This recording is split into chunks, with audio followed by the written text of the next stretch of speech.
Ashtavakra మహాగీత chapter 13 talk 36. ఇప్పటి వరకు అష్టావక్రుడు జనకుడు ఎన్నో విషయాలు మాట్లాడుకున్నారు. ఒకే విషయాన్ని ఇద్దరు వారి వారి అనుభవాల నుంచి చెప్తూ వస్తున్నారు. ఎవరు ఒకరినొకరు ఒప్పించుకోవడం లేదు, ఎవరు అహంకారాలకు పోవడం లేదు, ఉన్నదాన్ని యథావిధిగా అట్లా చెప్తున్నారు. మొట్టమొదటిసారి భూమి మీద ఒక ఇద్దరు వ్యక్తులు సర్వాంగ ముక్తిని ప్రతిపాదిస్తున్నారు, సర్వాంగ మోక్షాన్ని ప్రతిపాదిస్తున్నారు. మనసుకు సంబంధించిన అన్ని మూలల చూసి అక్కడి నుంచి ఒక వ్యాఖ్య చేస్తున్నారు. ఇలాంటి చేష్ట మానవజాతి పరిణామ క్రమంలో అత్యంత అరుదుగా జరిగిన చేష్ట. ఇది లాభ నష్టాలకు అతీతం, సిద్ధాంతాలకు అతీతం. ప్రపంచంలో సిద్ధాంతాలు ఉంటాయి, ప్రకృతిలో ఏ సిద్ధాంతం ఉండదు, ఒక నిరంతర కదలిక ఉంటుంది. ఈ 13వ అధ్యాయంలో జనకుడు అష్టావక్రుడికి ఆసక్తి రాహిత్యాన్ని వివరించాడు. నిన్న 35వ కాన్వర్జేషన్లో నేను ఈ విషయాన్ని చాలా ఎలాబొరేట్గా చర్చించాను. పుట్టినప్పుడు ఈ మనిషికి ఏ ఆసక్తి ఉండదు.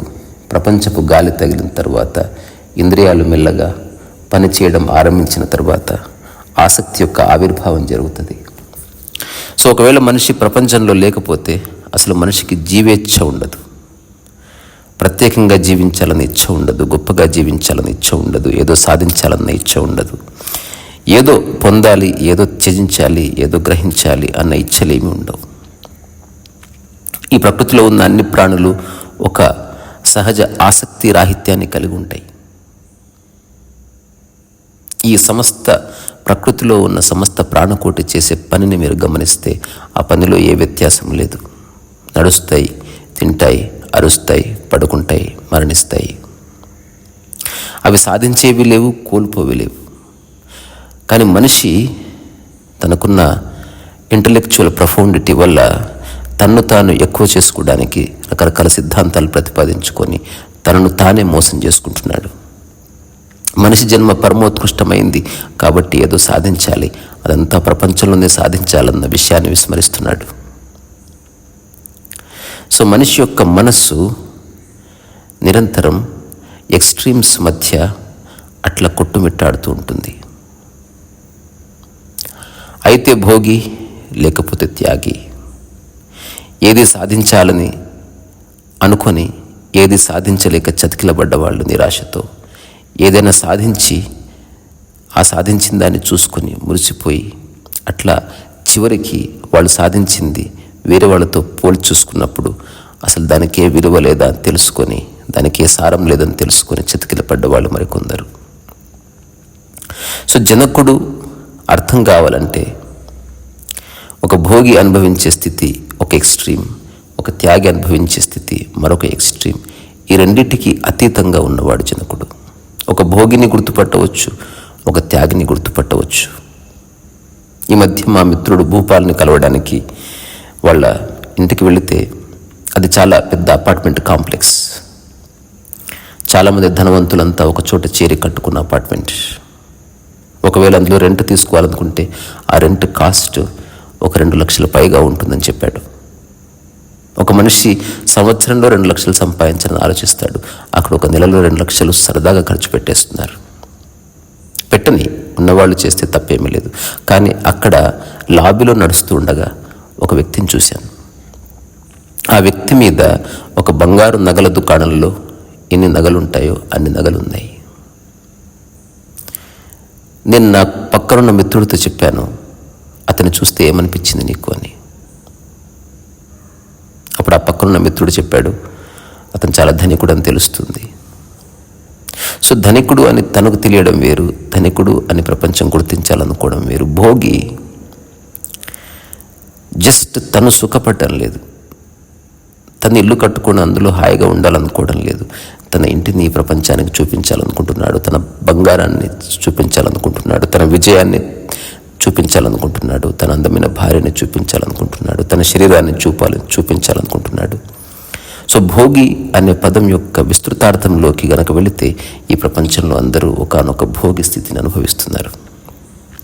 కానీ ఈ భోగంలో ఎలాంటి సారం లేదని తెలుసుకున్నవాడు తన దగ్గరున్న బంగారాన్ని ఇచ్చేసి త్యాగి అవుతున్నాడు, ప్రాపర్టీని ఇచ్చేసి త్యాగి అవుతున్నాడు, అలాగే భార్యను వదిలేసి త్యాగి అవుతున్నాడు, శృంగారాన్ని వదిలేసి త్యాగి అవుతున్నాడు, సక్సెస్ అక్కర్లేదు, ఏమీ అక్కర్లేదు అని త్యాగి అవుతున్నాడు. ఇవి రెండు మనసు యొక్క రెండు ఎక్స్ట్రీమ్స్. ఈ రెండు స్థితులు ప్రపంచానికి సంబంధించిన స్థితులే.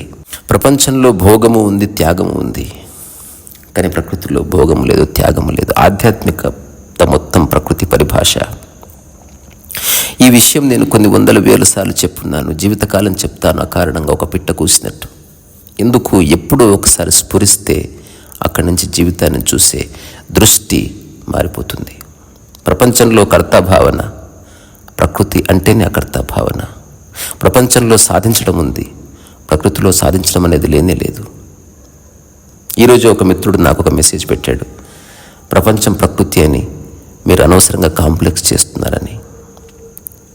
అప్పుడు నేను అతనితో చెప్పాను, టాయిలెట్స్ ఉన్నాయి, దాని మీద లేడీస్ అండ్ జెంట్స్ అని రాసలేదనుకో.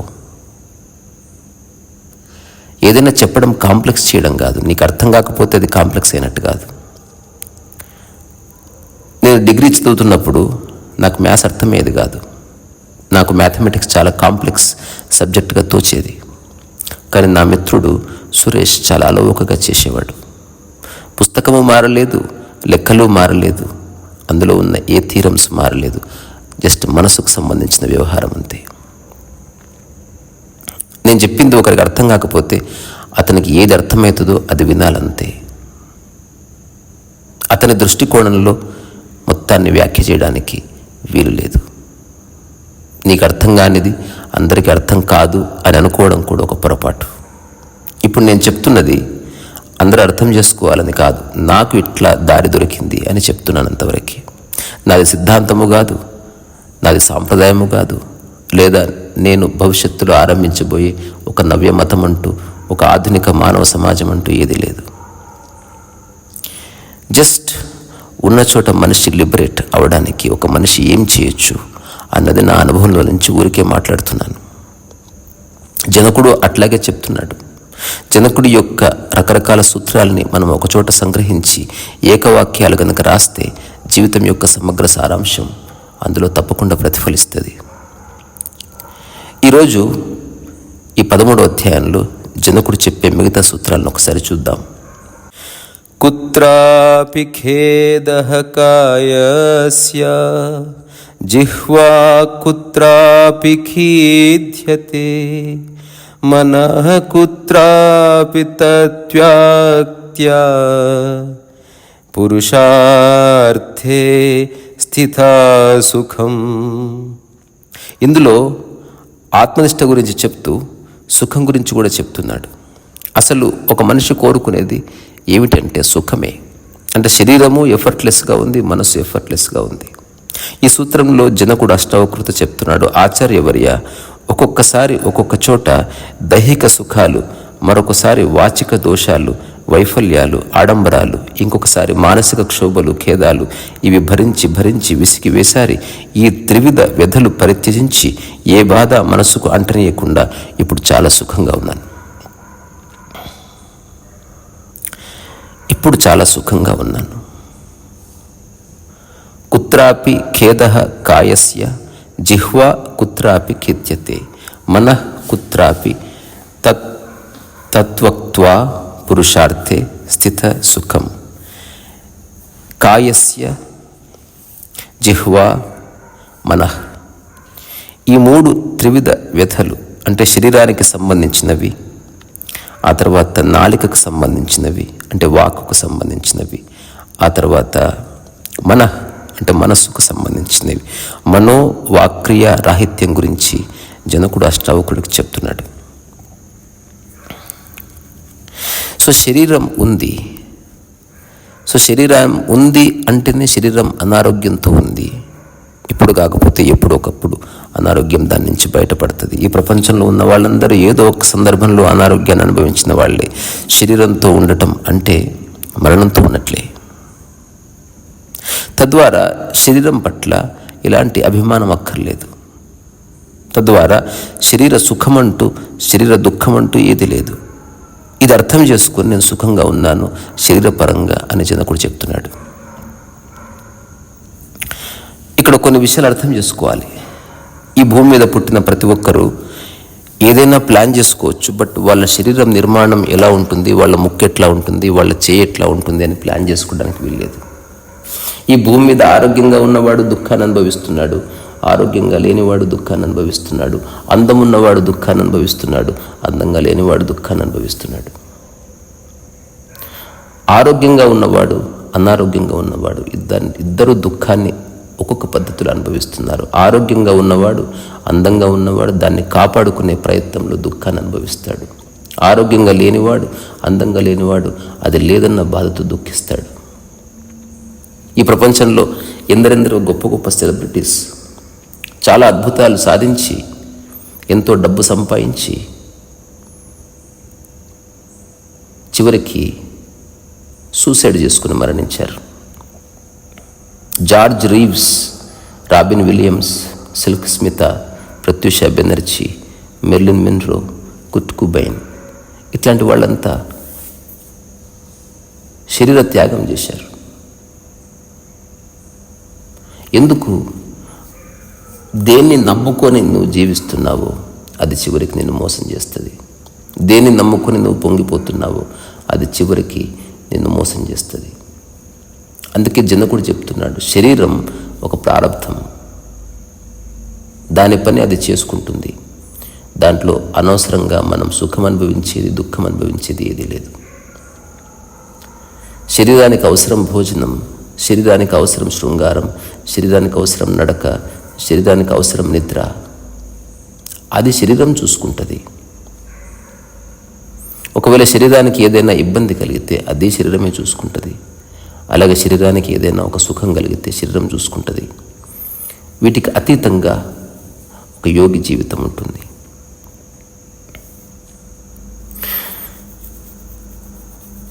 సో జనకుడు అష్టావక్రుడితో చెప్తున్నాడు, శరీరానికి సంబంధించిన ఏ విషయాలు ఇప్పుడు నన్ను ఇన్స్పైర్ చేయలేవు. శరీరాన్ని జస్ట్ అవసరం కోసం జస్ట్ అట్లా వాడుతున్నాను అంతే. సో శరీరానికి మనం రకరకాల అలంకరణలు చేసినప్పటికీ, శరీరాన్ని మనం అందంగా తయారు చేసినప్పటికీ, శరీరాన్ని నిజంగా గనక చూస్తే అది రోజు మరణిస్తుందని నీకు తెలుస్తుంది. తద్వారా దాంతో ఏ విధమైన అటాచ్మెంట్ క్రియేట్ చేసుకోకు. శరీరానికి ఉండే అవసరం ఉంది, దాన్ని కాపాడుకో. అదొక తోట అయితే దానికి తోటమాలిగా ఉండు, సాక్షిగా. అంతే తప్ప నువ్వు పై ఎంత దాన్ని సింగారించినప్పటికీ, దానికి ఎన్ని ఆడంబరాలు తగిలించినప్పటికీ లోపల శరీరం నిరంతరం శుష్కిస్తూనే ఉంది. ఈ విషయాన్ని నువ్వు ఒక జ్ఞానంతో చూడు.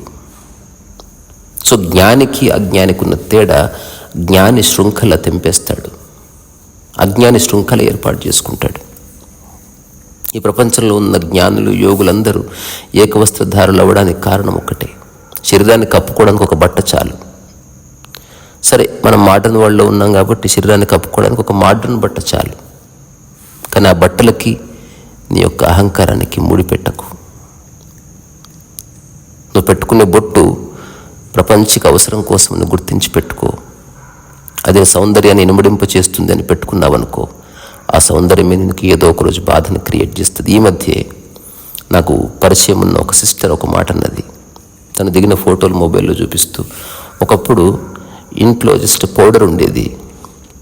యవ్వనంలో ఉన్నప్పుడు ఆ పౌడర్ ఊరికి అరచేతులు రాసుకుని ముఖానికి రాసుకున్న మహాసుందరంగా ఫోటోలు వచ్చేవి.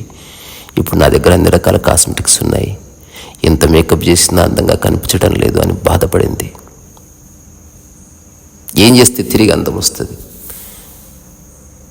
తిరిగి జన్మిస్తే తిరిగి అందం వస్తుంది, కానీ అది కూడా శాశ్వతం కాదని తెలుసుకో అని చెప్పాను. గొల్లు నవ్వింది. సత్యమే చెప్పాను. అక్కైనా, అమ్మైనా, నాన్నైనా, తమ్ముడైనా ఇంతే. ఆ తర్వాత జనకుడు అంటున్నాడు, జిహ్వా కుత్రాపి కిద్యతే. అంటే మాటకు సంబంధించిన వాచిక దోషాలు, ఆ మాటలు సరిగ్గా ఆడకపోవడం వల్ల వస్తున్న సమస్యలు, ఆ మాటలు బాగా ఆడటం వల్ల వస్తున్న అబద్ధపు పేరు ప్రఖ్యాతులు, దీన్ని కూడా నేను వదిలేశాను. ఆ తర్వాత మనః కుత్రాపి తత్యక్త్వా అంటే రకరకాల మానసిక క్షోభలు, ఖేదాలు ఇట్లాంటివి కూడా అనుభవించి అవి కూడా శాశ్వతం కాదు, అవి నాకు సంబంధించినవి కాదని ఈ 3 వ్యధలు అంటే శారీరక పరంగా, వాక్కు పరంగా, ఆ తర్వాత మనస్సు పరంగా పరిత్యజించి ఏ బాధ మనసు కంటనీయకుండా ఇప్పుడు చాలా సుఖంగా ఉన్నాను అని చెప్తున్నాడు. మీలో ఒక యోగి మేల్కోవాలంటే ఈ 3 ఖచ్చితంగా అర్థం చేసుకోవాలి. శరీరానికి సంబంధించిన విషయాలు, వాక్కుకు సంబంధించిన విషయాలు, మనస్సుకు సంబంధించిన విషయాలు. శరీరానికి మనస్సుకి మధ్యన వాక్కు ఒక వారధి. సో చాలామంది అనుభవించే రకరకాల సమస్యలకు వాక్కు ఒక కారణం. సో అవసరమైతే శరీరాన్ని ఉపయోగించుకో, అవసరమైనప్పుడు మాట్లాడు, అవసరమైనప్పుడు మనస్సును ఉపయోగించుకో. అనవసరం అనిపించిన క్షణం ఆ ముల్టిని పక్కకు జరిగి సాక్షిగా ఉండిపో. సో శరీరం, మనస్సు, వాక్కు వీటన్నిటికీ అతీతం జ్ఞానం. మనకు చూడ్డానికి శరీరం వేరేగా కనపడవచ్చు, మనస్సు వేరేగా కనపడవచ్చు. కొన్నిసార్లు శరీరం మనస్సుకు ఉపయోగపడుతుంది, కొన్నిసార్లు మనస్సుకి శరీరం ఉపయోగపడుతుంది. శరీరం ఒక స్థూలమైన మనస్సు, మనస్సు ఒక సూక్ష్మ శరీరం. సరిగ్గా చూస్తే చిక్కుముడి వెంటనే వీడిపోతుంది. ఇవి ప్రకృతి ధర్మాలు. మీకు, నాకు, ఈ సమస్త ప్రాణకోటికి ఒకటి, ప్రాపంచిక ధర్మాలు ఒకటి కావు. సో ప్రపంచానికి సంబంధించిన విషయాల వల్లనే వాక్కు అవసరమైంది. ఈ ప్రపంచానికి సంబంధించిన విషయాల వల్లనే మనస్సులో చింత, వ్యథ, క్షోభ, ఖేదం ఇవన్నీ వచ్చినవి. ఒకటి వస్తే సంతోషం, ఒకటి పోతే బాధ. ఈ రెండింటికి అతీతంగా నువ్వు ఉండే ప్రయత్నం చేయి. అట్లా నేను ఉండి సుఖంగా ఉంటున్నాను. సో ఇప్పుడు దైహిక కృత్యాలు అంటే ఏమిటి అసలు? శరీరం చేసే పని ఏమిటి? ప్రకృతి పరంగా నడవటం, శ్రమించటం, నిద్రించటం. ఈ 3 వ్యక్తిగత క్షేత్రంలో శరీరం చేసే పనులు. శ్రమించటంలో తినటము ఉంది, శృంగారం చేయటము ఉంది, నిద్రించటంలో పడుకోవడం ఉంది, గమ్మించటంలో పరిగెత్తడము ఉంది, నెమ్మదిగా కదలడం ఉంది. సో గమ్మించటం, శ్రమించటం, నిద్రించటం.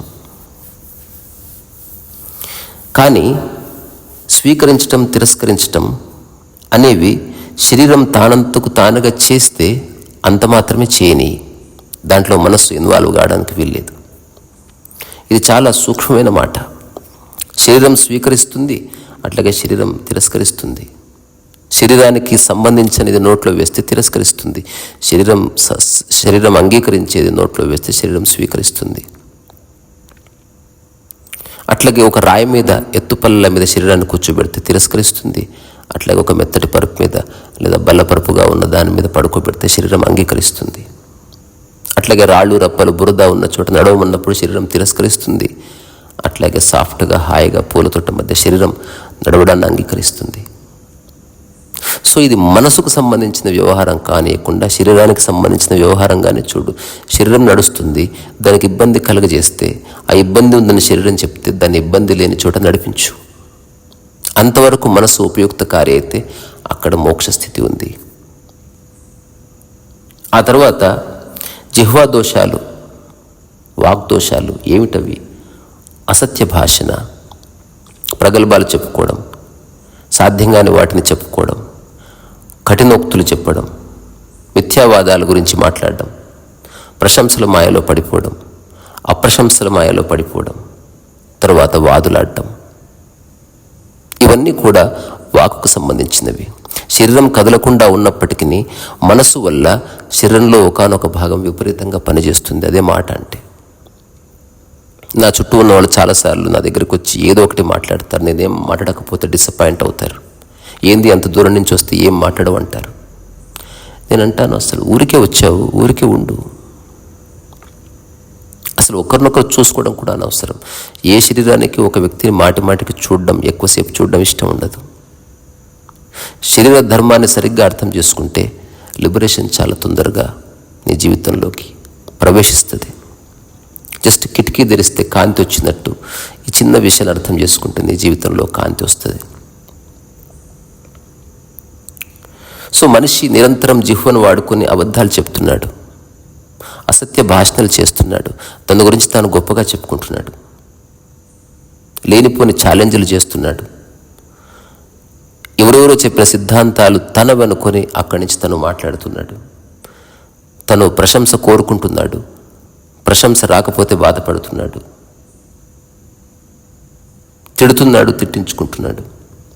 ఇదంతా వాకుకు సంబంధించింది. అట్లాగే వాదులాడుతున్నాడు, నోరు పారేసుకుంటున్నాడు. నిజంగా నీ జీవితంలో శరీరం యొక్క ధర్మం అర్థమైతే నోరు ఆటోమేటిక్ బంద్ అయిపోతుంది. అవసరమైతే మాట్లాడడం. ఇప్పుడు అష్టవక్ర మహాగీత అవసరం అనిపించేస్తున్నాను, అంతే తప్ప బలవంతంగా చెప్పాలని కాదు. సో ఇది ప్రశంస కోసం చేస్తున్నది కాదు. ఇందులో ఎలాంటి అసత్యాలు లేవు, ఇందులో ప్రగల్భాలు లేవు, ఇందులో నేను తప్ప నాకంటే ఎవరు బాగా చేయరన్న ఒక ఛాలెంజ్ లేదు. ఏ మిథ్యావాదాన్ని నేను ప్రమోట్ చేయడం లేదు. ఇది ప్రశంస కోసం చేస్తున్నది కాదు. అలాగే నేను చెప్పింది కరెక్ట్ అని ఏనాడు వాదలాడను. ఎవరి అభిప్రాయం వాళ్ళది. ఇప్పుడు యూట్యూబ్లో నాకు చాలామంది కామెంట్ పెడతారు, అన్నీ అంగీకారం, సర్వాంగీకారం. నన్ను విమర్శించిన అంగీకారం, నన్ను ప్రశంసించిన అంగీకారం. ఆ రెండు మీ మనసుకు సంబంధించినవి. మీ మనసును మీరు వ్యక్తపరుస్తున్నారంతే, అవి నాకేం సంబంధం. ఆ తర్వాత మనసుకు సంబంధించిన విషయాలు ఏమిటి? వ్యధ, సంకల్పం, వికల్పం, ధ్యానం, ధారణ, కోరిక, ఆశయం, ఆకాంక్ష, ఇవన్నీ మనసుకు సంబంధించిన క్లేశాలు. క్లేశం అంటే కలపకూడని రెండింటిని కలిపినప్పుడు వచ్చేది. సో మనసు నిరంతరం అదే చేస్తుంది. ఒక ఇల్లుంది, నీవున్నావు, ఈ రెండింటిని కలిపి ఆ ఇల్లు నాకు కావాలంటుంది. అట్లా క్లేశం వచ్చింది, అట్లా బాధ వచ్చింది. అది నీతోనే ఉంచుకోవాలన్నప్పుడు ఒక వ్యధ వచ్చింది. అది నాకు కావాలి ఏదేమైనా అని కోరుకున్నప్పుడు సంకల్పం వచ్చింది. నేను అన్నీ వదిలేస్తున్నాను అన్నప్పుడు వికల్పం వచ్చింది. నేను చెప్పిందే కరెక్టు అనుకున్నప్పుడు ధారణ వచ్చింది. ఆ తర్వాత ఈ ప్రపంచంలో ఎవరు లేనివి నాకు కావాలి అనుకున్నప్పుడు కోరిక వచ్చింది. అందరికంటే ఎక్కువ ఏదో చూపించాలి అనుకున్నప్పుడు ఆశయం వచ్చింది. ఎవరికో ఏదో సహాయం చేయాలి, మిగతా వాళ్ళు బాగాలేరు అన్నప్పుడు ఆకాంక్ష వచ్చింది. ఈ మనోవ్యధలు అయితే ఏవన్నాయో, సంకల్ప, వికల్ప, ధ్యాన, ధారణ, కోరిక, ఆశయ, ఆకాంక్షలు, ఇవన్నీ క్లేశ ప్రేరకాలు. సో జనకుడు చెప్తున్నాడు, ఇవన్నీ అట్లా పడిపోయాయి. సో మనస్సు శాంతించింది. మనస్సు ఎంత పని చేయాలో అంత పని చేస్తుంది, ఎంత అవసరమో అంత ఆలోచిస్తుంది. అట్లాగే నోరు ఎంత అవసరమో అంత మాట్లాడుతుంది. దానికి నా యొక్క శరీరము, మనస్సు రెండు సహకరిస్తాయి. అట్లా శరీరం ఎంత పని చేయాలో అంత పని హాయిగా చేస్తుంది, ఎఫర్ట్లెస్గా. ఎఫర్ట్లెస్నెస్లోకి రా. సో ప్రపంచంలో ఎఫర్ట్ ఉంది, ప్రకృతిలో ఎఫర్ట్లెస్ ఉంది. నిద్ర ఎఫర్ట్లెస్నెస్. నీ శరీరం అంతా సవ్యంగా ఉంటే తినే భోజనం ఎఫర్ట్లెస్నెస్. నీ శరీరం చాలా చక్కగా ఉంటే సంభోగం కూడా ఎఫర్ట్లెస్నెస్. సో శ్వాస ఎఫర్ట్లెస్గా ఉండాలి, అప్పుడు నువ్వు ఆరోగ్యంగా ఉన్నట్టు. సో శరీరం ఏది తింటే దానికి నప్పుతుందో అది తినిపించు. ఏది అవసరమో దానికి తెలుసు. ఎప్పుడన్నా ఒక కోతి దగ్గరికి వెళ్ళి మాంసం ముక్క పెట్టండి, అసలు తల తిప్పి కూడా చూడదు. ఒక పులి దగ్గరికి వెళ్ళి గులాబీ పువ్వు ఇవ్వండి, తలదిప్పి కూడా చూడదు. ఏది దానికి అవసరం లేదు అలాంటి వాటిని పట్టించుకో. మనిషి ఒక్కడే అవసరం ఉందా లేకున్నా జోబులో తన విషయాలను వేసుకుంటూ పోతున్నాడు. అంతులేని పనికిరాని విషయాసక్తిలో మనిషి నిరంతరం కొట్టుమిట్టాడుతున్నాడు. సో ఆ విధంగా మనస్సు, వాక్కు, శరీరం, ఈ మూడు సహజంగా చేసే పనుల వరకు మాత్రమే జరుగుతున్నాయి. నేను వాటికి అంటకుండా దూరంగా నిలబడి చూస్తున్నాను. అట్లా నేను నిరంతరం సుఖంలో ఉన్నాను అని చెప్తున్నాడు. ఆ తర్వాత జనకుడు అష్టావకుడితో చెప్తున్నాడు, కృతం కిమపి నైవ స్యాత్ ఇతి సంచిత్య తత్వత యథా యత్ కర్తున్ మాయాతి తత్కృత్వా సే యథా సుఖం. ఈ అన్ని సూత్రాల్లో తను సుఖంగా ఎలా ఉంటున్నాడో చెప్తున్నాం. మనం సుఖం అనే పదాన్ని చాలా కాంటెక్స్ట్లో వాడతాం. ఒక గొప్పింటి బిడ్డకి ఇస్తే అమ్మాయి సుఖపడుతుంది. సుఖపడుతుందంటే ఏమిటి? శరీరానికి ఏ పని లేదు, ఆలోచించవలసిన అవసరం లేదు, మాట్లాడవలసిన అవసరం అంతకన్నా లేదు. సో ఈ మూడు పక్కకు జరిగితే సుఖం. నిద్ర అంటే శరీరము లేదు, మనస్సు లేదు, వాక్కు లేదు. మనస్సు అంటే ఆలోచనలు లేవు, వాక్కు అంటే వాగ్వివాదాలు లేవు, శరీరం అంటే కదలికలు లేవు. ఒక యోగి నిరంతరం మెలకువలో కూడా ఈ స్థితిలో అనుభవిస్తున్నాడు. సో జనకుడు ఈ సూత్రంలో ఏం చెప్తున్నాడు? కర్మజంజాటం లేదని చెప్తున్నాడు. ఓ మహర్షి, ఓ అష్టవక్రముని, శరీర కృత్యాలైన కర్మలు వాస్తవంగా ఆత్మకృత్యాలు కావు. అవి తత్వదృష్టితో యోచించి దైహిక ధర్మాలు, కార్యాలు ఆత్మదృష్టితో కాకుండా నెరవేరుస్తూ ఆత్మతత్వజ్ఞానంలో సుఖిని సుస్థిరంగా ఉండిపోతున్నానని చెప్తున్నాడు. ఈ సూత్రం నిజంగా అద్భుతం. ఇది మామూలు సాదాసీదా మనిషి చెప్పినట్టే ఉంది, కానీ మీరు ఆచరించినప్పుడు తెలుస్తుంది. సో శరీరం చేసే ఏ పనులు ఆత్మకృత్యాలు కావు అంటున్నాడు. ఈ సూత్రం యొక్క మూలం ఇంతే. సో ఎప్పుడైనా మీరు ఈ విషయాన్ని అర్థం చేసుకోవాలి అంటే ఈ 3 సూత్రాలు గోడ మీద రాసి పెట్టుకోండి. ఎవరైనా అడిగితే చెప్పు, లేకపోతే మౌనంగా ఉండు. నీ అంతకు నువ్వు ఏది చెప్పకు. ఐ మీన్ టు సే, అనవసర సలహాలు కానీ, అన్సొలిసిటెడ్ అడ్వైజ్ అంటాం కదా, అటువంటిది కానీ, సూచనలు కానీ ఎవరికి ఏమి చెప్పకు. అంతా సవ్యంగానే ఉంది. నువ్వు అనవసరంగా తలదూర్చకు. సో ఎవరైనా అడిగితే చెప్పు, లేదా మౌనంగా ఉండు. ఏదైనా అవసరమైతే కదులు, లేకపోతే స్థిరంగా కూర్చో. ఏదైనా అవసరమైతే ఆలోచించు, లేదా ఊరికి అట్లా శూన్యంగా ఉండిపో. ఒక యోగి చేసే పనులు ఇంతే. ఇప్పుడు జనకుడు చెప్పింది తేలికైన పరిభాషలో ఉన్నప్పటికీ ఇది ఆచరణాత్మకంగా తెలిసినప్పుడే దాని మూలంలోకి మీరు అడుగు పెడతారు.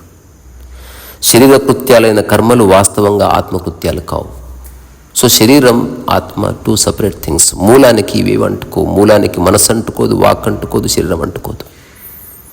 ఈ త్రివిధ దశలు, ఈ త్రివిధ స్థితులు మనిషిని బంధంలో ఇరికిస్తాయి. ఒక అమ్మాయి ఒక అబ్బాయికి ప్రామిస్ చేసింది అనుకో, అది వాక్యే కదా. ప్రామిస్ చేసినప్పుడు చేతిలో చేయేస్తే శరీరమే కదా. సో మనస్సు, శరీరం, వాక్కు ఈ మూడిట్టు అవసరం వరకు వాడుకున్నవాడు జ్ఞాని. మీరు ఒక చిన్న ప్రయోగం చేసి చూడండి. ఏదైనా ఫంక్షన్ జరిగింది, ఎవరో మీ మెళ్ళలో దండ వేశారు. వేసేవాళ్ళు మీకు దండ వేస్తున్నారు. శరీరానికి దండ వేయడం వెనుకున్న రహస్యం ఏమిటంటే లోపటున్న నీకు దండ వేస్తున్నాడు. నీ యొక్క టాలెంట్కి దండ వేస్తున్నాడు, నీ యొక్క ఆర్ట్కి దండ వేస్తున్నాడు, నీ యొక్క ఆత్మకి దండ వేస్తున్నాడు. ఏదైనా ఒక గురువు గారికి దండ వేసినప్పుడు గురువు గారి యొక్క స్వరూపానికి, అంతర్స్వరూపానికి మనం దండ వేస్తాం. జస్ట్ శరీరానికి వేస్తామా ఏమిటి? కానీ వేయించుకుంటున్న నీవు శరీరానికి మాత్రమే వేయించుకో. దూరంగా నిలబడి చూడు. ఇది ఒక్కసారి సాధన చేసి చూడండి. ఎప్పుడన్నా రేపు ఎల్లుండో బట్టలు వేసుకుంటున్నప్పుడు శరీరానికి బట్టలు కట్టండి, మీరు దూరంగా నిలబడి చూడండి. నేను బట్టలు కట్టుకుంటున్నా, నేను బట్టలు వేసుకున్నా అన్న ధారణ వదిలి, శరీరానికి బట్టలు అవసరం, దానికి చుట్టానంతవరకే. సో నీవు శరీరానికి దండ వేయించుకో, నీ శరీరానికి ఉంగరం పెట్టించుకో, అంతే తప్ప నీకు ఉంగరం పెడుతున్నారు, నీకు దండ వేస్తున్నారన్న ఒక అబద్ధపు అవగాహన నుంచి బయటికి రా. సో నీ యొక్క మూలానికి ఏ దండ ఎవడు వేయలేడు, నీ మూలానికి ఎవడు ఉంగరం తొడగలేడు, నీ మూలానికి ఎవడు బట్టలు చుట్టలేడు. సో నరకం అంటే ఏమిటి? మూలానికి దండ వేయించుకోవడం నరకం. తద్వారా మూలం కరప్ట్ అయిపోయింది. ఇప్పుడు ఆ మూలంలో, ఆ చిత్తంలో రకరకాల అశాంతులు బయలుదేరుతాయి. సో శరీరానికి రోజు స్నానం చేయిస్తావు, అట్లాగే శరీరానికి దండలు వేయించుకో, శరీరానికి ఉంగరాలు పెట్టించుకో, శరీరానికి చీరలు చుట్టూ చెప్పులు తొడుగు. ఇవన్నీ నీకు సంబంధించినవి కావు, శరీర ధర్మానికి సంబంధించినవి అని తెలుసుకొని అట్లా సుఖంగా ఉన్నానని చెప్తున్నాడు. సో జరిగేది జరగనివ్వు, మనస్సును అందులో తలదూరచనివ్వకు. ఆ సమయంలో మనస్సు కాస్త సంతోషపడనివ్వు. ఆ సమయంలో నోరు థ్యాంక్ యూ చెప్పాలనిపిస్తే థ్యాంక్ యూ చెప్పు. ఏదైనా అత్యంత క్లుప్తమైన చెస్ట్లోకి, అత్యంత తక్కువ శరీర కదలికలు, అత్యంత తక్కువ మనస్సు ఆలోచించని, అట్లాగే అత్యంత తక్కువ మాటల్లో విషయాన్ని ముగించి మౌనంలోకి రా. శరీరపరమైన మౌనం, మనస్సుపరమైన మౌనం, తర్వాత వాక్పరమైన మౌనం. అప్పుడు అన్ని రకాల మౌనాలు. శరీరం కదలకుండా ఉంటే స్థూల మౌనం, ఆ తర్వాత మనస్సు కదలకుండా ఉంటే సూక్ష్మ మౌనం, ఈ రెండు కదలకుండా ఉంటే మిగిలింది చివరికి వాక్ మౌనం. సో అన్ని రకాలుగా మౌనాన్ని అనుభవించాలి, నోరు మూసుకుని కూర్చోవడం కాదు. సో ఈ శరీరాన్ని జస్ట్ శరీరంగా చూసిన వాడు, శరీరాన్ని ఎంత అవసరమో అంత పని చేయించాలనుకున్నవాడు, శరీరానికి పక్కకు నిలబడి ఎవడైతే పని చేస్తాడో అట్లాంటి వాడు చేసే పనిలో ఒక మహత్తు ఉంటుంది. అతనికి చేయాలన్నది లేదు, చేయకుండా ఉండాలన్నది లేదు. అతను జరగనిచ్చే స్థితిలో ఉంటాడు. పూర్తి వర్తమానంలో ఏది అవసరమో అది ఆ శరీరం, ఆ మనస్సు, ఆ వాక్కు చేయని. కానీ చేయనప్పుడు నీ మూలం ఎలా ఉందో చేస్తున్నప్పుడు నీ మూలం అలాగే ఉండని, చేస్తున్న పని అయిపోయిన తర్వాత నీ మూలం అలాగే ఉండని అని చెప్తున్నాడు జనకుడు. సో ఏ బరువు లేకుండా చేయడం, వర్తమానం ఆ క్షణం నిర్దేశించిన సందర్భాన్ని బట్టి చేయడం, అది ఎఫర్ట్లెస్గా చేయడం, దాని నుంచి ఏమి ఆశించకపోవడం. అలా గనక చేస్తే ప్రపంచంలో నువ్వు కట్టుకున్న అన్ని కోట మెడలు కూలిపోతాయి. దానికి కారణం ఇది, ప్రపంచంలో మనిషి ఏం చేసినా ఆ కదలిక వెనుక ఒక ఆశించే ఫలితం ఉంది. ఇప్పుడు జనకుడు ఆ ఫలితాల కోటగూడల్ని ధ్వంసం చేస్తున్నాడు.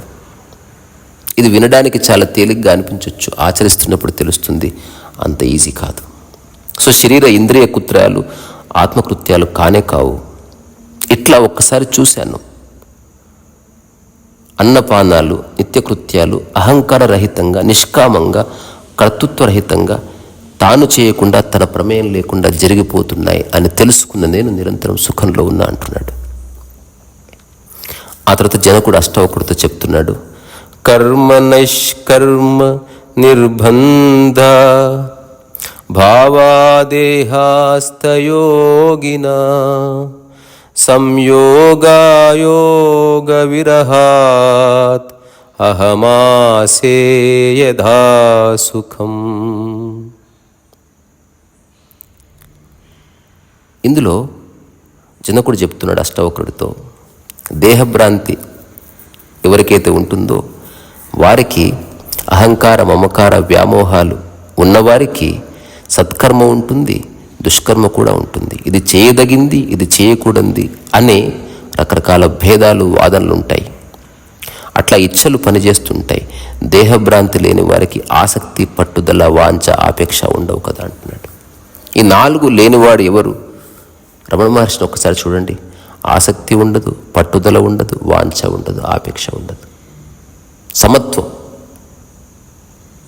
సమత్వం ఒకవేళ మీ మనస్సులో, మీ హృదయంలో నిజంగా ఎస్టాబ్లిష్ అయితే, మీకు ప్రత్యేక ఆసక్తి కానీ, ఏదో సాధించాలన్న పట్టుదల కానీ, లేకపోతే ఇది కావాలన్న వాంఛ కానీ, లేదా ఒక ప్రత్యేకమైన విషయం పట్ల ఆపేక్ష కానీ ఏమీ ఉండవు. సో జనకుడు అదే చెప్తున్నాడు. సో ఎవరికైతే దేహభ్రాంతి ఉందో, దేహం ఉందనుకుంటున్నారు, దేహంతో ప్రత్యేకంగా కార్యక్రమాలు చేయాలనుకుంటున్నారు, వాడికి సత్కర్మ ఉంది.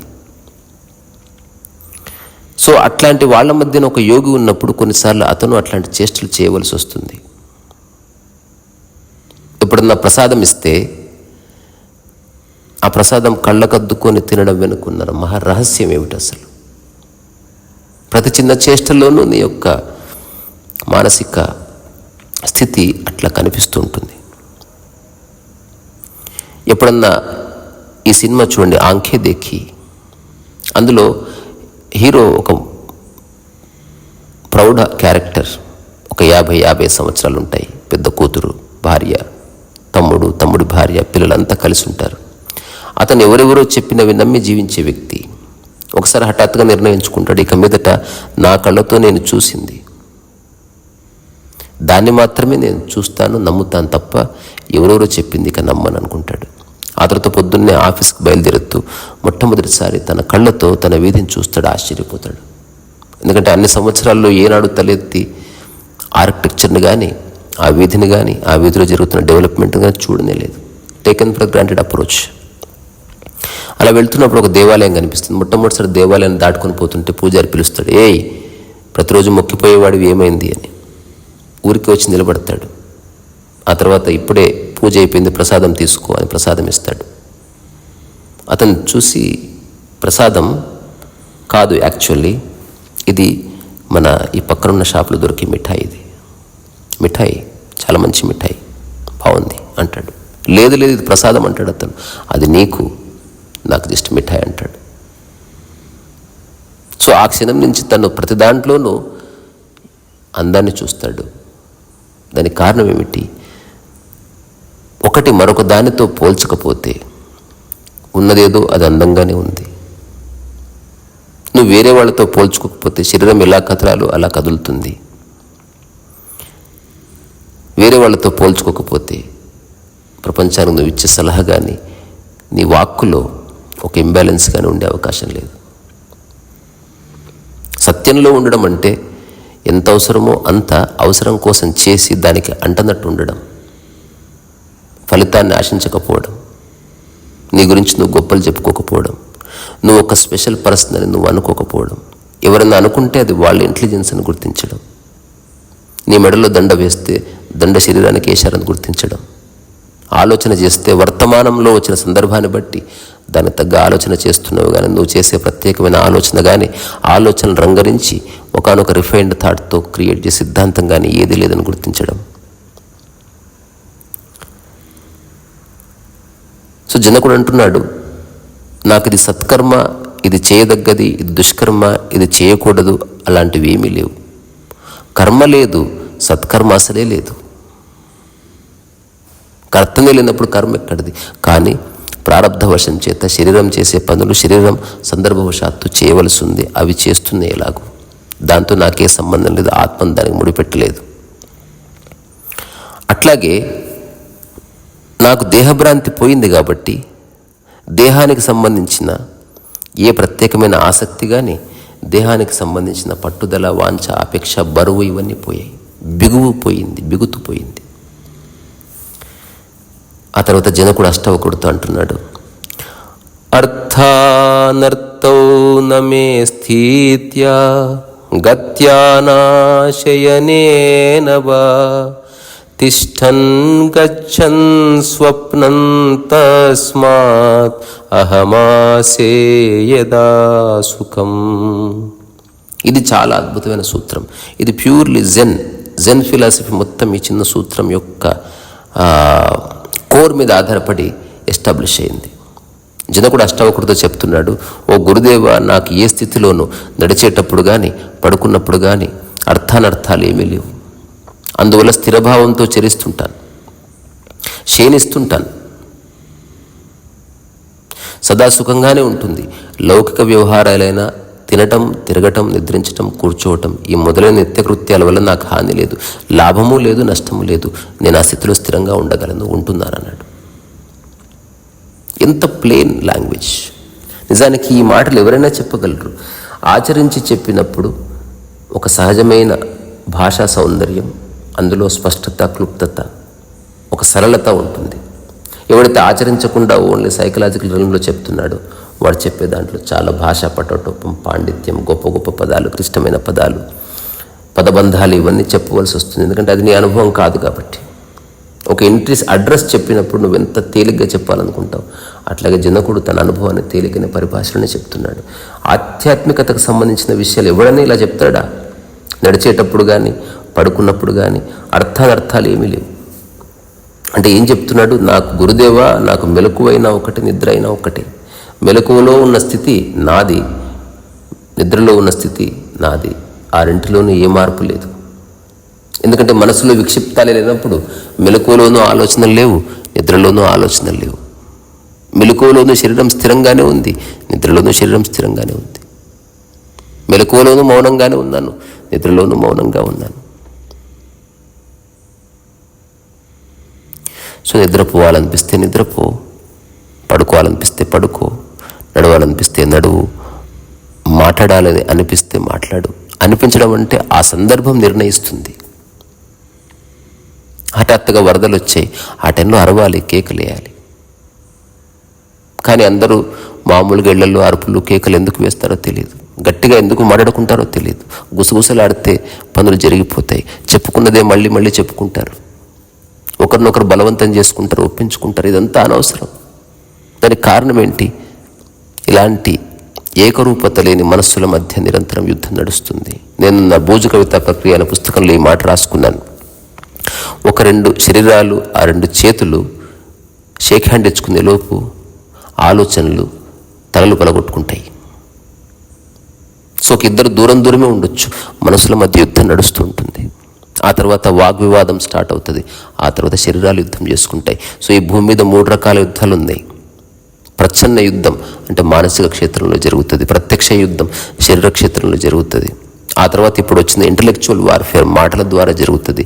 ఈ దేశానికి సంబంధించిన దౌత్యవేత్త, ఆ దేశానికి సంబంధించిన దౌత్యవేత్త వాళ్ళ మాటలతోనే యుద్ధాన్ని ప్రతిపాదిస్తారు. సో దానికి ఆధారం మనసులో యుద్ధం నడుస్తుంది. తద్వారా దాన్ని నువ్వు మాటలను వ్యక్తపరుస్తావు. మాటలతో సాధ్యం కాని చోట మెల్లగా శరీరాలు యుద్ధం చేయవలసి వస్తుంది.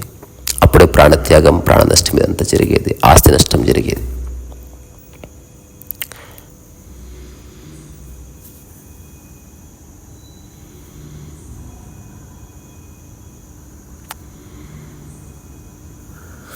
సో జనకుడు చెప్తున్న సూత్రాలు very very very very simple, plain. ఒకసారి రమణ మహర్షిని ఎవరు అడిగారు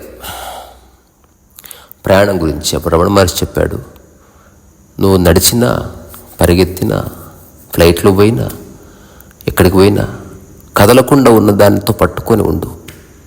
నువ్వు ఎక్కడికి పోవడం లేదు, నీకు అట్లా అనిపిస్తుంది అంతే. నేను అనంతంగా ప్రయాణాలు చేసినప్పుడు ఈ చిన్న విషయాన్ని అనుభూతి చెందిన. చాలామంది మిత్రులకు చెప్తే నవ్వుతారు, నేను ఏనాడు ఏ ప్రయాణం చేయలేదని చెప్తాను.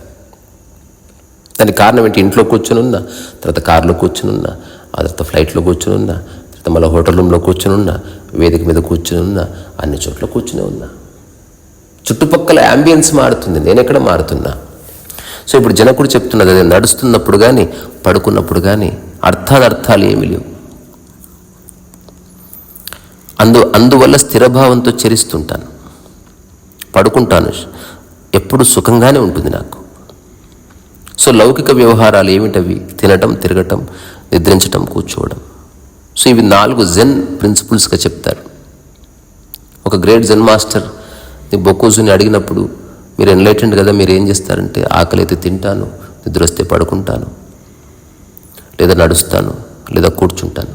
వీటికే walking meditation, sleeping meditation, sitting meditation పేర్లు. అంటే ప్రత్యేకంగా చేసే కార్యక్రమాలు కావు, అవే నువ్వు చేయవలసినవి. వాటి వల్ల ఏ హాని లేదు. నడవడం వేరు, ఒక జెండా పట్టుకుని నడిచినప్పుడు నీ నడక మారిపోతుంది. మాట్లాడడం వేరు, సిద్ధాంతం రాగానే నీ మాటల్లో ఒక అసత్యం లేదా ఒక అనవసరపు ప్రగల్భాలు ఇవన్నీ వస్తాయి. నిద్రించడం వేరు, కానీ రకరకాల మానసిక సంఘర్షణతో నిద్రించినప్పుడు అప్పుడు కలలుగా వస్తాయి. కూర్చోవడం వేరు, కానీ ఆ కూర్చోవడం పద్ధతిని ఆలంబనగా చేసుకొని నువ్వు దాన్ని శుష్కించినప్పుడు, దాన్ని ఇబ్బంది పెట్టినప్పుడు అట్లా సమస్య వస్తుంది. కానీ జనకుడు చెప్తున్నాడు, వీటి వల్ల ఏ హాని లేదు అసలు, కానీ లాభం కూడా లేదు. తద్వారా నేను ఎప్పుడు స్థిరంగా సుఖంగా ఉంటున్నానని చెప్తున్నాడు. ఆ తర్వాత జనకుడు అష్టావకుడితో చెప్తున్నాడు, స్వపతో నాస్తి మే హాని సిద్ధిర్రత్నావతో నవా నాశోల్లాసౌ విహాయస్మాత్ అహమాసే యథా సుఖం. మళ్ళీ అదే చెప్తున్నాడు, యత్నరహితంగా, ప్రయత్నరహితంగా నేను క్షీణించి ఉన్నా, నిద్రించి ఉన్నా హాని లేదు. మెలకువతో ఉన్నా, సంచరిస్తున్నా, యత్నిస్తున్న నాలో ఏ వృద్ధి లేదు. హాని వృద్ధులు లేని నాకు నిత్యం సుఖం ప్రాప్తిస్తున్నది. ఫల విశేషాశక్తి నాలో హరించింది. ఏదైనా సిద్ధించింది అనే సంతోషము లేదు, ఏదైనా పని కాలేదే అనే దిగులు లేదు. ఎంత ఎక్సలెంట్! ఇది ఏదైనా రాసి పెట్టుకోవచ్చు గోడ మీద. ఏదైనా పొందాను అన్న సుఖము లేదు, సంతోషము లేదు, ఏదైనా కోల్పోయానన్న బాధ లేదు. ఆ రెండిటికి అతీతం నేను. ఈ సూత్రాల్లో మాటి మాటికి పదే పదే పదే పదే ఈ విషయాన్ని చెప్తున్నాడు. స్వపతో నాస్తి మే హాని, నిద్రిస్తున్నప్పటికీ ఏ హాని లేదు. సిద్ధిర్యత్నోవతో నవ, నాకు ఎలాంటి సిద్ధులు లేవు. నాశోల్లాసో విహాయస్మాత్ అహమాసే యథా సుఖం. సో హాని లేదు, వృద్ధి లేదు. సో నేను అందుకే 2009లో ఒకసారి ఇట్లా చెప్పున్నాను. మొదటిసారి నాకు అర్థమైంది నేను జీవితంలో డెవలప్ అవ్వబోవడం లేదని. బికాజ్ డెవలప్మెంట్ అన్నది ప్రపంచానికి సంబంధించి ఎంత డెవలప్ అయినా డెవలప్ కానట్టే.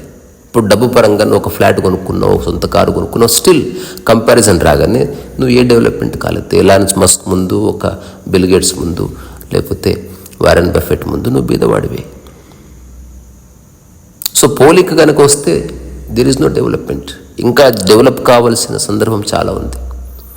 సో ఇప్పుడు జనకుడు చెప్తున్నది ఏమిటి, అసలు ఎవరితో పోలిక లేని కారణంగా ఏ డెవలప్మెంట్ నేను అనుభవించడం లేదు, తద్వారా నేను పతనం అవడము లేదు.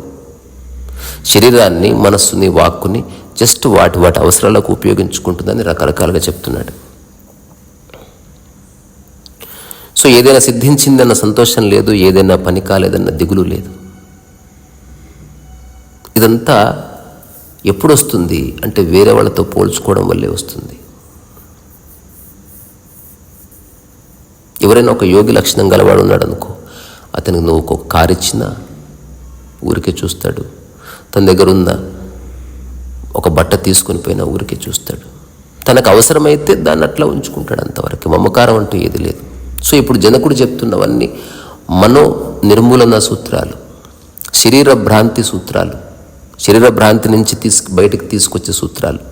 అట్లాగే వాక్కు, మాటల వల్ల ఉండే అనర్థాలన్నీ పక్కకు జరిపి మౌనంగా ఉండు, తద్వారా ఏ సమస్య లేదు. ఈ భూమి మీద ఉన్న చాలామంది కుటుంబాల్లో అందరు మౌనంగా ఉంటే 99% సమస్యలు అట్లా పడిపోతాయి. ఒకరినొకరు చూసుకోకుండా ఉంటే ఇంకా సమస్యలు పడిపోతాయి. ఒకరు చెప్తున్నది ఒకరు వినకుండా ఉంటే, అంటే చెప్తున్నది వినకుండా ఉండడం అంటే వినకుండా ఉండడం అని కాదు, వేరే వాళ్ళు మాట్లాడేది నువ్వు అనవసరంగా వినకూడదు. ఒక అత్త కోడలు మాట్లాడుకుంటే మామ వినకూడదు. సో ఇలా చిన్న చిన్న సూత్రాలు పాటిస్తే గొప్ప జీవిత ఆనందం ఉంది, సహజమైన ఆనందం ఉంది. కానీ మనిషికి ఆసక్తి ఉండాలి కదా. జనకుడు అంటున్నాడు, సుఖాది రూపా నియమం భావేష్వాలోక్య భూరిష శుభాశుభే విహాయ స్యాత్ అహమాసే యథం సుఖం. సేమ్ ఫైనల్గా ఫలశ్రుతి చెప్తున్నాడు, జన్మ పరంపరల నుంచి సుఖాదుల అనిత్య ఆస్తిరాదుల గమనం చూచి చూచి ఇక శుభాశుభాలు విడిచిపెట్టి సుఖంగా ఉన్నాను. ఎన్నో జన్మలు అనుభవించాను. సుఖాలు దుఃఖాలు వరుసక్రమం వస్తూనే పోతూనే ఉన్నాయి. అవన్నీ అనిత్యాలు, అస్థిరాలు, కష్టసుఖాలు దేహదారికి సహజం. ఇప్పుడు నేను ఒక కొత్త ఫ్లాట్ తీసుకున్నా. ఇంకొక 1 అవర్లో గృహప్రవేశం లాంఛనంగా. ఇది ప్రాపంచికంగా చేయాలి. నేను మా ఇంట్లో ఇప్పటికి చాలాసార్లు చెప్తున్నాను, నేనే గనక అయింటే, నేను ఒక్కడినే గనక ఉండింటే ఈ పాటికి ఇప్పుడు అందులో పోయి ఉండేవాడిని. మీరందరికీ సాంప్రదాయాలు ఉన్నాయి కాబట్టి మీరు చేసుకోండి, నేను ఊరికే వస్తానంతే. ఇక్కడున్న ఒకటే, అక్కడున్న ఒకటే. ఇక్కడున్న అష్టవక్ర మహాగీత చేసుకోవచ్చు, అక్కడున్న అష్టవక్ర మహాగీత. ఇప్పుడు సమయం 2:42 తెల్లవారుజామున. ఈ ప్రపంచంలో నేను ఒక్కడే ఉన్నాను అంతే. ఒకవేళ మీరు ఉన్నారు అనుకుంటే వినేవాళ్ళు మీరు ఉన్నారు. ఈ సందర్భంలో ఇట్లా నాకు చెప్పాలనిపిస్తుంది, చెప్తున్నాను. ఎవరి ప్రోద్బలం లేదు, ఎలాంటి అనవసరమైన ఎఫర్టు లేదు. ఇలా చేయడం వల్ల నాకు సుఖము లేదు, దుఃఖము లేదు, లాభ నష్టాలు అసలే లేవు. ఇది శుభ గడియ, ఇది అశుభ గడియ అన్నది లేదు. ఇవన్నీ ఒకవేళ మనసులో ఉంటే నువ్వు ఎన్నోసార్లు పుడతావు, ఎన్నోసార్లు మరణిస్తావు, ఎన్నోసార్లు ఆనందాన్ని చెవి చూస్తావు, ఎన్నోసార్లు బాధని చెవి చూస్తావు, ఎన్నోసార్లు హర్షాతిరేకానికి లోనెత్తావు, ఎన్నోసార్లు బాధ లోయలోకి పడిపోతావు. ఇవేవి లేవు కదా. ఒక్కసారి దూరం నుంచి చూడు. అట్లా జనకుడు చూసి చెప్తున్నాడు, ఇవన్నీ అనిత్యాలు, అస్థిరాలు. ఇప్పుడు నేను ఈ విషయం చాలాసార్లు చెప్పున్నాను. ఏదైనా మీ జీవితంలో ఒక వస్తువు ఆహ్వానిస్తే అది అనిత్యమని తెలుసుకొని ఆహ్వానించండి. కొనకముందు ఎంత హాయిగా ఉన్నారు, దాన్ని కొన్న తర్వాత వాడుకుంటూ అంతే హాయిగా ఉండండి. అది చెడిపోతే రిపేర్ చేయిస్తూ అంతే హాయిగా ఉండండి. అది కనుక పోతే అంతే హాయిగా ఉండండి. మీ సుఖం, మీ యొక్క ప్రశాంతత, మీ యొక్క ఒక ఎరుక, మీ యొక్క సహజ స్థితి ఎప్పుడు పోనివద్దు ఒక వస్తువు కోసం. ఇప్పుడు నేను ఒక ఇల్లు కట్టుకున్నా, ఇది అశాశ్వతం అని తెలుసు.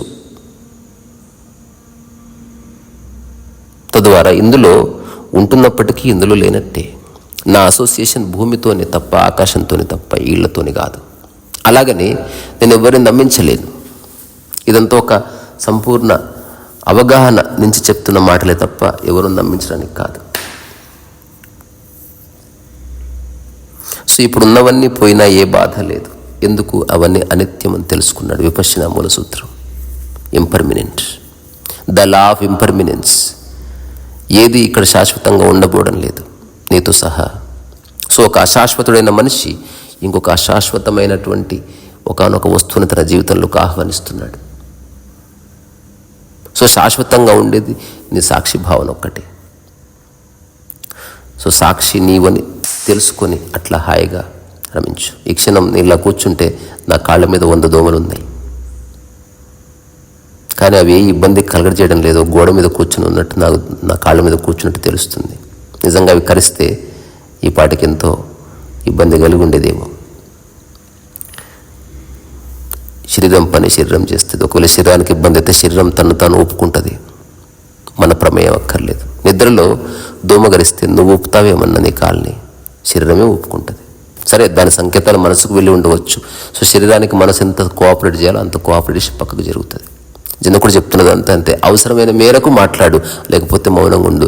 అవసరమైన మేరకు శరీరంతో శ్రమించు, లేదా ఊరికే మౌనంగా ఉండు. అవసరమైన మేరకు ఆలోచించు, మౌనంగా ఉండు. ఈ యొక్క 13వ అధ్యాయం యొక్క సారమంతా ఇంతే. మనస్సు, వాక్కు, శరీరం ఈ 3 అనిత్యం అని తెలుసుకో. ఎట్ ద సేమ్ టైం వాటితో అవసరం ఉంది. అవసరమైన మేరకు ఆ వర్తమానపు సందర్భంలో నుంచి అట్లా పనిచేయి. ఫలితంతో సంబంధం లేదు. You are not doing here any great thing. Just కదులుతున్నావంతే. ఆ కదలిక వెనుక స్థిరంగా ఉన్నది నీవని తెలుసుకో. ఊరికే తెలుసుకో. మళ్ళీ దానికి సిద్ధాంతాలు లేదా సాధించాలన్న భావనలు మళ్ళీ ఏమి జోడించకు. సాక్షి భావన ఒక్కటి సాధనకు అతీతం. నువ్వు శరీరం యవ్వనంలో ఉన్న, రోగగ్రస్తమై ఉన్న, 100 సంవత్సరాల వయసు శరీరానికి వచ్చిన, ఏం చేసినా సాక్షి భావన అనేది ఎప్పుడు స్థిరంగానే ఉంటుంది. అనుభవమైన వాళ్ళకి తెలుస్తుంది. అది చైతన్యానికి వయసు లేదు, ఎరుకకి వయసు లేదు, సాక్షికి వయసు లేదు. అదే నీవు, అదే నీవు, అదే నీవు. ఇది తెలుసుకున్న నీవు యథాసుఖివి.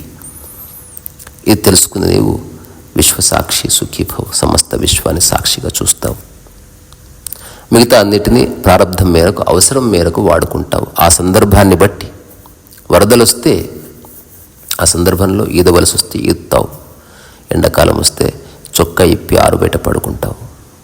ఇందులో నువ్వు ప్రత్యేకంగా చేసేది ఏమీ లేదు. అనవసరంగా ఈ గోలలో పడకు అని చెప్తున్నాడు జనకుడు అష్టావక్రుడితో. నిజంగా అష్టావక్రుడు చాలా ఆనందపడే ఉంటాడు ఈ మాటలకి. ఈ క్షణం నేను ఒక సహజమైన ఆనందాన్ని అనుభవిస్తూ ఇక్కడి నుంచి సెలవు తీసుకుంటున్నా. శ్రీ సరస్వ వయస.